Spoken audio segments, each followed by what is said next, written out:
Hello guys and welcome back to this channel, where today guys I'll be showing you how to use Smartsheet dynamic views.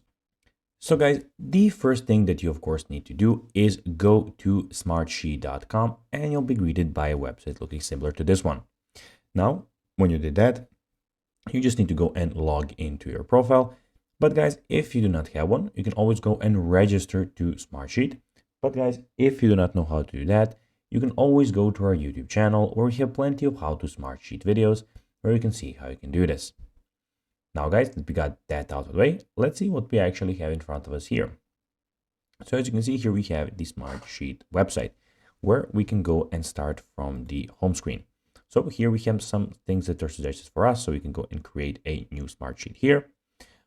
Here we have our notifications, which I at the moment don't have any, but be sure when you have some, they will appear here.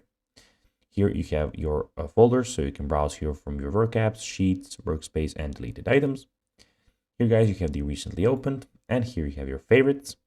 And guys, here you have, as you can see, just a second, it's loading. So you have your name. So just one thing guys, all the information that I am entering here is basically fake because for the sake of this video. So here you can search for work apps, share with you, recently updated.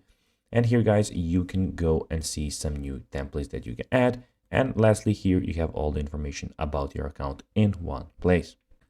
Now guys, let's see how to use Smartsheet dynamic views. Well, you need to sign in to dynamic view with your Smartsheet credentials. In the upper right area of the screen, select create view and then select the item to create your view from and select create. And guys, that will be everything for this video. I hope that you found this video informative. If you did guys, don't forget to like this video, share it, subscribe to the channel, put the notifications on, and guys, as always, I'll be seeing you in the next video. Bye guys.